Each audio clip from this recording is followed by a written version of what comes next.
Chapter 7. The Barrier Witch. At Goura's place one day during lunch, two middle-aged men were having a debate. It was more like an argument, actually, the pointless kind, over who spilled their booze on who when someone bumped into them, or over who splashed soup on whose clothes. Evidently growing heated, one of the men grabbed the other's collar, and that man grabbed the first's hair. "Sirs, please, you can't do that here." The blonde girl working there as a waitress looked quite disturbed as she tried to stop them, but her pleas were in vain. Then a boy with a girlish face came out from the back dressed in an apron, his chestnut hair tied back with a kerchief. As he moved to get in between the two men, one of them sputtered, "Don't get in our way, missy," flinging spittle everywhere. "What was that?" rumbled the boy, grabbing both patrons' faces in his hands. The two men made a fuss as they tried to peel off the boy's fingers, but they wouldn't budge. The boy dragged the two men toward the shop's front door. The waitress, picking up on his intent, circled around in front of them and opened the door. "Two guests, now leaving. We'll put your meals on your tabs. Finish your stupid fight outside, jerks." The boy flung the men out of the store, and the girl closed the door with a smile. The other patrons guffawed at the sight, then began to tease the two workers. "You two are in perfect step. I ain't been here in ages. You've grown so tall, Lielu. Back then, Sally was taller. Just marry her already." The blonde waitress, Sally, responded to the teasing earnestly. "What? Louis? Not happening." "Wow, harsh. I don't even get a chance," groaned Lielu, real name Louis Miller, with a scowl. It had been almost 3 years since he'd started working at the eatery. He'd grown into his old apron, and now it fit perfectly. He still had feminine features and found it difficult to build muscle, but he'd gotten taller as he approached his mid-teens. It had only been a few years since he'd come to Minerva's to try and nab some jam. The boy from that frozen village would be 15 soon. And in autumn, half a year from now, he'd be a first year in the advanced course.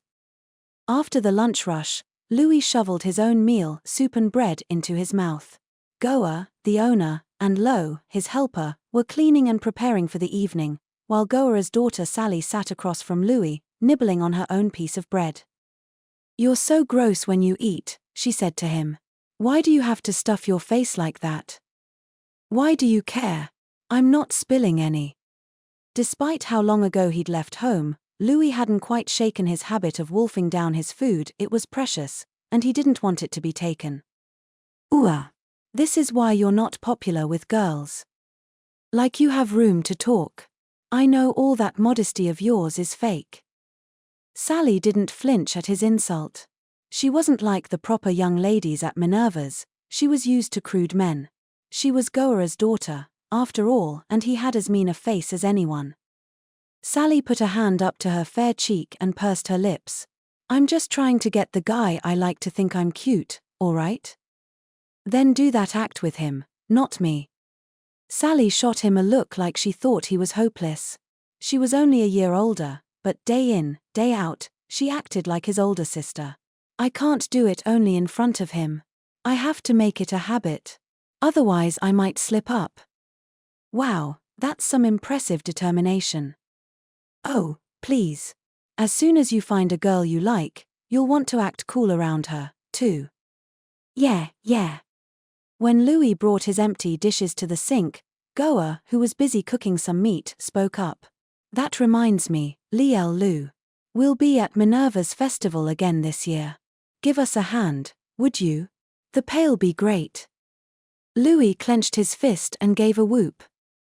While the event was called a school festival, it was more like a day where everyone got together to show off their projects and research results. Normal schools in town apparently put on singing performances and plays on such occasions, but Minerva's was the greatest mage training institution in Rhydyl, so they would be presenting magecraft research instead. The presenters were mainly teachers and research students. A few talented kids from the lower courses were sometimes selected to join in, but they were always from the advanced course. It was basically unheard of for an intermediate course student to present. On the day of the festival, The regular students would instead act as guides for visitors or listen to presentations in their fields of interest. For the past 2 years, Louis had simply attended whatever presentations he wanted to, collected any materials the others distributed, and helped Goa. A lot of people would be coming in and out of the school, so townspeople would ask Minervas for permission to open stands selling drinks or light fare. As Lo wiped down a table, he looked at Louis with concern. "You help us out every year," he said, "but aren't festival days busy for students, too?" "Hey, I can handle it," replied Louis. He was busy washing dishes, all the while keeping a wary eye on the faucet. "What are we serving this year? We did skewers last time. There's been quite a chill lately, so we may go with warm soup instead." "Oh, that's good. Bet that'll make a lot of money." The festival at Minerva's would take place in 3 weeks, on the last day of Romalia. It would still be cold at that point. The month marked the end of winter, so people would be grateful for something warm. Louis did some mental calculations. He'd make a nice sum helping with the festival booth. If sales were good, he'd even get a bonus. He'd finally be able to buy new boots. His current ones had been feeling tight lately. "Now I just need to think of something to wear." While Minerva's didn't forbid its students from working off campus, it wasn't regarded very favorably. This went double during the festival. It was a good chance to see valuable research results, and Rutherford had commanded him to listen in on as many as possible, and if he was going to work, to do so quietly and unobtrusively. So for the last 2 years, Louis had changed out of his uniform into street clothes, wrapped a bandana around his head, and worked mainly in the back. But whenever he wanted to see a presentation, he'd have to change back into his uniform, and carrying around a change of clothes all day was annoying. He was mulling over how he would do things this year, when Goa, now dividing slabs of meat, spoke up. "I decided to let Sally run the booth this time. We want to keep this place open, after all," added Lo, still cleaning. Sally looked at Louis with a wide smile. "Yeah. That means I can get an outfit ready for you, if you want." "Really?" said Louis. "Sure. Thanks." Louis would later come to bitterly regret his casual agreement. After finishing his lunch at Goa's, Louis rushed back to school in a flurry. He was headed for the research building. Afternoon classes wouldn't begin for a little while yet, but Rutherford had told him to come to his laboratory at some point during lunch. Why the lab, though? Wondered Louis, cocking his head. If he wanted to lecture Louis on something he'd done wrong, he would have called him to the faculty room instead. Louis knocked on the door to Rutherford's lab, but he didn't get a response. Then he tried the door and found it unlocked. That was careless, given the precious research materials kept inside. Perfect. Since I'm here, maybe I can find something good on the old man. He first walked over to the desk, where he noticed something unusual. A wood carving sat atop it, about as big as his fist, shaped like a star with 12 faces. He picked it up and shook it, but he didn't hear anything rattling around inside. "What's this?" he wondered. "A magical item? No, wait. A puzzle." He pressed one of the triangular sides and felt something shift slightly within. Interest piqued, Louis turned the carving over and over in his hands, looking at all the faces, using his fingertips to solve the puzzle little by little. While he had started with only a vague sense of curiosity, as time went on, Louis found himself having fun. He'd never had much opportunity to fiddle with toys for entertainment like this. In less than a minute, he'd solved the puzzle. Then he reassembled it. "There. I did it," he said to himself. "Color me impressed." "That took you no time at all," came a voice from behind him. Louis nearly dropped the puzzle.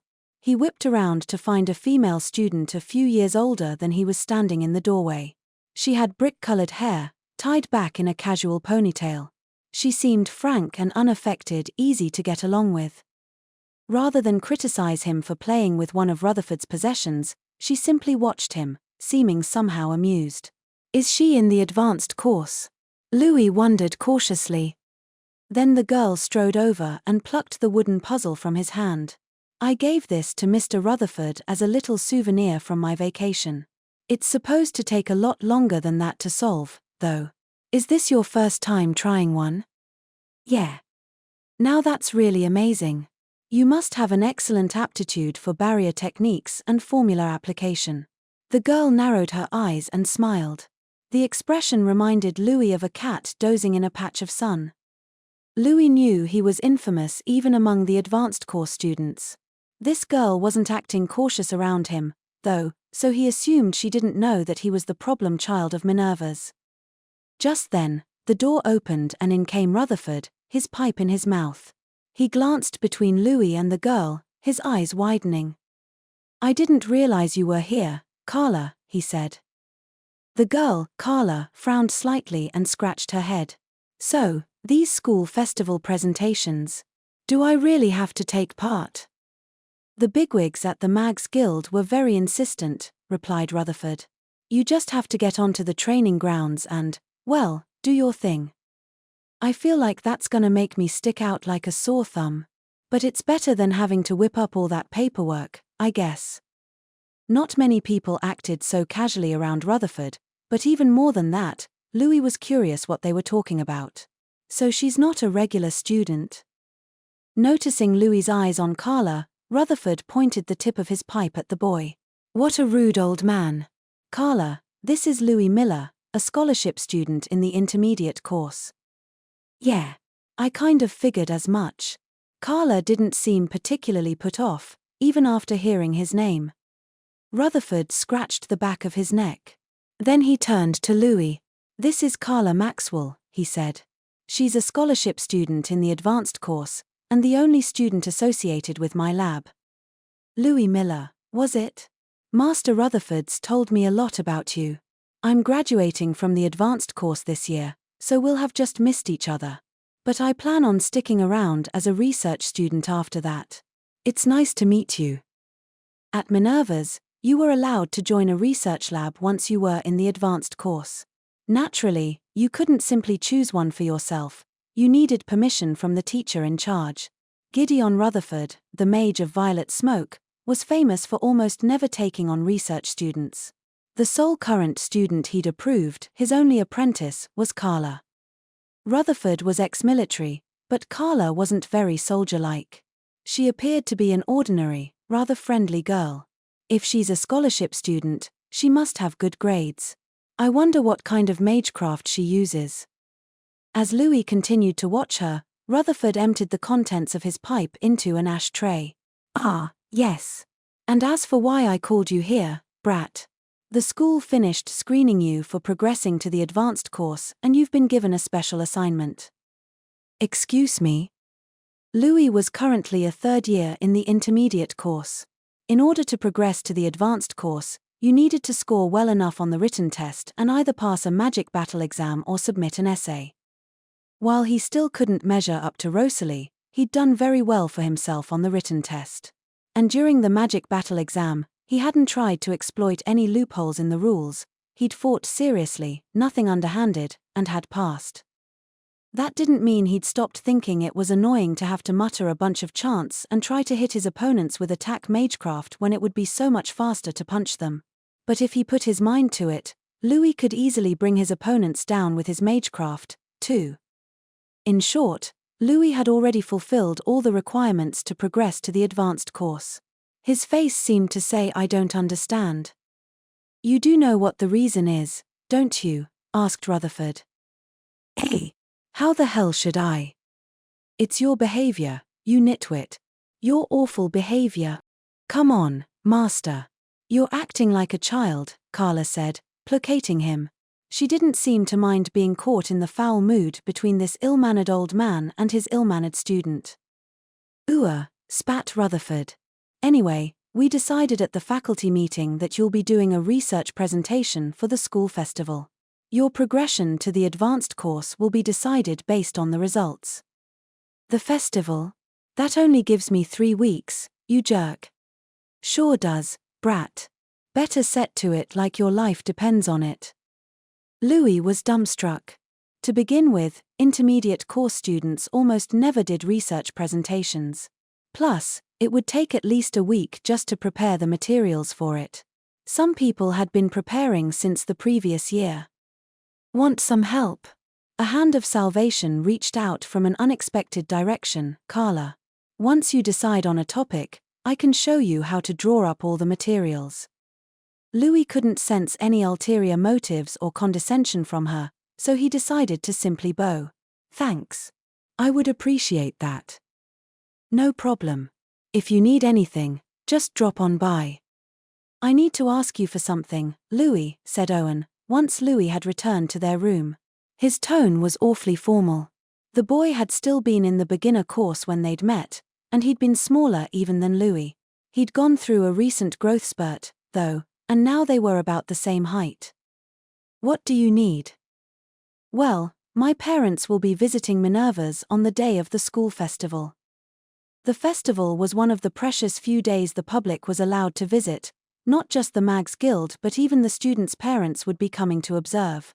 According to Owen, his were excited to see what sort of environment their son had been studying in.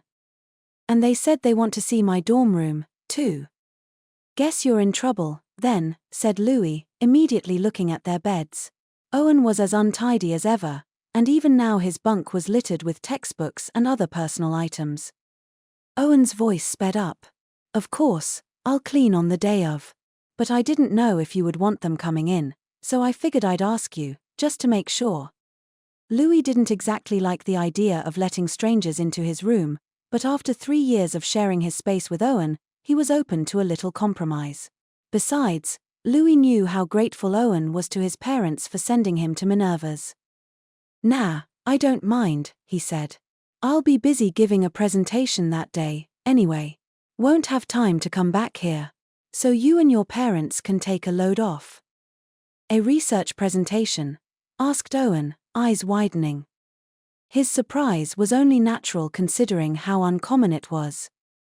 Louis sat down backward on his chair. Owen was sitting sideways in his. If they both sat normally at their desks, they'd be back to back, so they'd settle into this position whenever they wanted to talk while sitting down. Louis propped his elbow up on the back of his chair and rested his chin in his hand. Then he gave Owen the short explanation of what had happened. He'd fulfilled the requirements to get into the advanced course, but because of his bad behavior, he'd been ordered to do a presentation at the festival. Owen shot him an exasperated look. You kind of had this coming, you know. Oh, leave it. Just like his untidiness, Owen's scathing remarks hadn't changed since the day Louis had met him. Louis set his jaw into a pout. But Owen went on, his voice lowering to a mumble. You had it coming, but... Hey! It's incredible to be chosen to present at the festival. It's not something just anyone can do. Just like participating in the tri-yearly magic battle tournament. This time, Louis had been chosen for the former. The latter was a special competition held only once every 3 years between members of each research lab. The last one had been held at the beginning of the previous year. I'm way more interested in the tournament than some stupid presentation, said Louis. The tournament pitted selected students in the advanced course who belonged to a lab against one another. Obviously, Louis wasn't allowed to participate. As an intermediate student, he couldn't join a research lab. Come on, he continued. I know you're more interested in the tournament, too. You're trying to get into the magic corps. Well, yes. For the next one, I'll be in my 2nd year of the advanced course, and you'll be in your 1st. We might end up fighting each other. Louis grinned. When that happens, I'll be sure to win, Owen muttered. Despite its low volume, his voice was thick with determination. Classic Owen. Heh. I'll look forward to it. But come to think of it, that old rat Rutherford's lab didn't join in last year. I heard he didn't have the numbers. Rutherford currently had only 1 student. Louis found himself suddenly curious. Hey, Owen, he said, you ever heard of a Carla Maxwell? The Star Spear Witch. She's in the advanced course, and she's a genius. I think she's even more famous than you. Mage titles were mostly awarded to high mags and above ones with achievements under their belt and the Mags Guild's approval. Not all high mags got a title, either. That meant Carla, despite being a student, had already been acknowledged by the Mags Guild for her accomplishments. If she's got a title, that must mean she's pretty good, remarked Louis. Yeah. You do, too, of course, but it'd be rude even to compare them, Jam Hunter, problem child. Leave it. I hear she can maintain 7 different spells at once. What the heck? Is she even human? Most mags could only maintain up to 2 spells at a time. If that rumor was true, she wasn't just on another level, she was in a class of her own. Everyone's saying she'll be the youngest sage ever appointed, added Owen. At the word sage, Louis thought of Rosalie. Her father was one of the current sages, the Aquamancy Mage. Unlike Louis, who had no interest in the group, Owen had been saved by another sage known as the Artillery Mage, and the event had inspired him to pursue the path of a combat mage.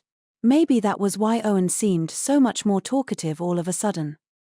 Among the 7 sages, there are 2 hereditary seats reserved for members of specific families, the Witch of Thorns for the Roseburgs, and the Abyss Mage for the Albrights. That means there are really only 5 openings. A lot of the current sages are pretty old, too, so people are wondering if they'll step down soon. Said Louis, purposely keeping his tone casual as he asked his next question.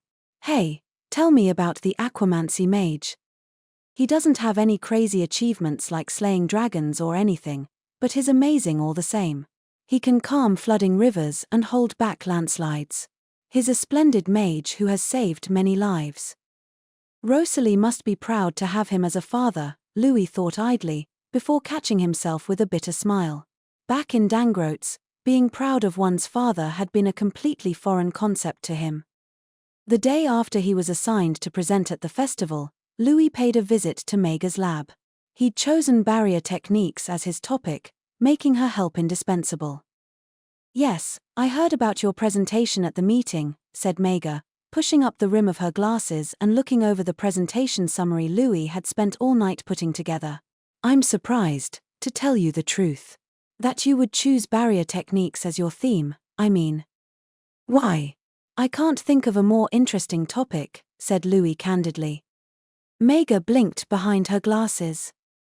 Louis hadn't thought it that surprising, so he continued in a matter-of-fact tone.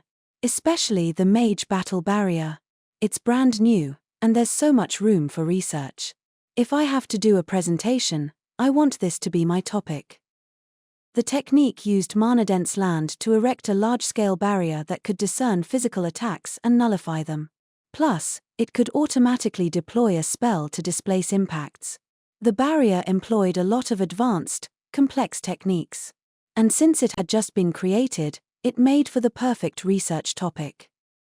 Mega finished looking over Louis' summary. There is something I must tell you, she said.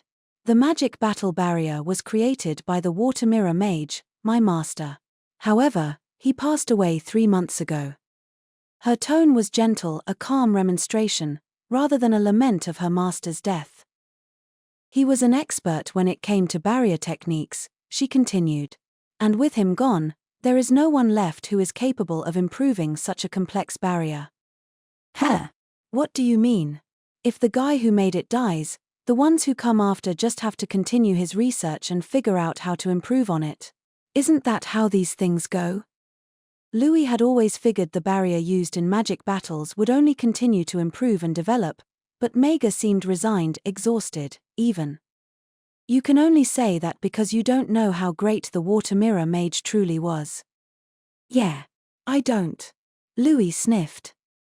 He wasn't very interested in modern magecraft history, so it made sense that he'd never heard about the Water Mirror Mage's achievements.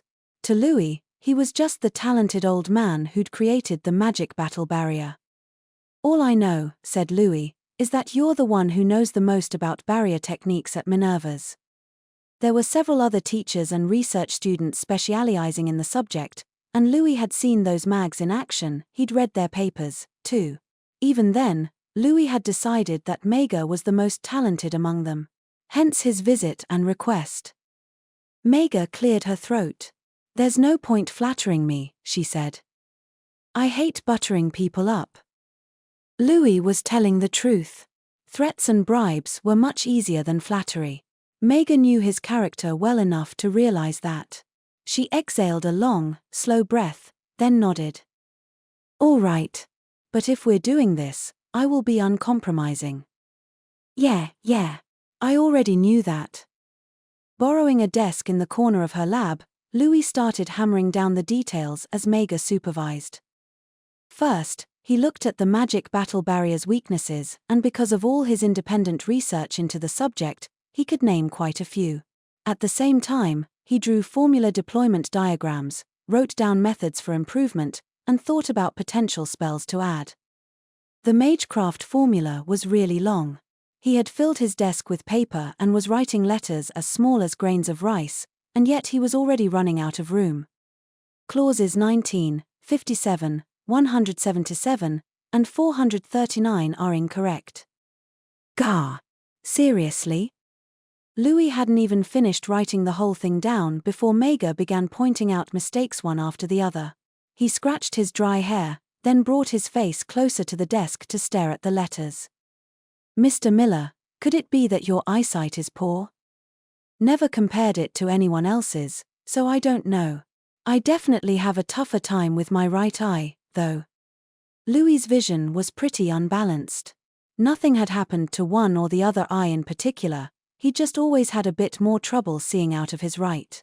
It didn't get in the way of his life at all, though, so he had never worried about it. Have you considered eyeglasses? Mega suggested. Glasses? Those are for classy people. And besides, eyeglasses were expensive. Far more expensive than anything Louis could afford. At the moment, he could barely pay for his own underwear and socks, and he was still growing. Louis looked back at the paper as Mega pointed to part of the formula. Your correction for line 57 here. I taught you a more efficient, more stable method of formula connection in class, remember? Huh. Oh. Yeah, you're right. Mega's indication made Louis realize something. The water mirror mage's formula was extremely advanced, but it was a little bit outmoded. Bet it's because it was made by a stubborn old man, he thought.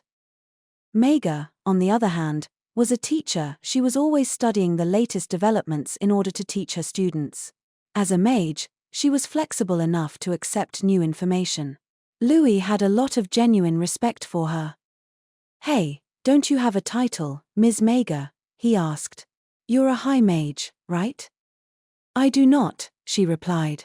I never accomplished anything grand enough to deserve one. I can't compare to my master. Huh. Well, you really seem like a barrier witch to me. Mega's eyes widened at the casual remark. Then she smiled a little, her stern face growing uncharacteristically soft. I'm afraid that only a mage with the requisite dignity and knowledge of every kind of barrier could ever call themselves a name like that, she replied. I know.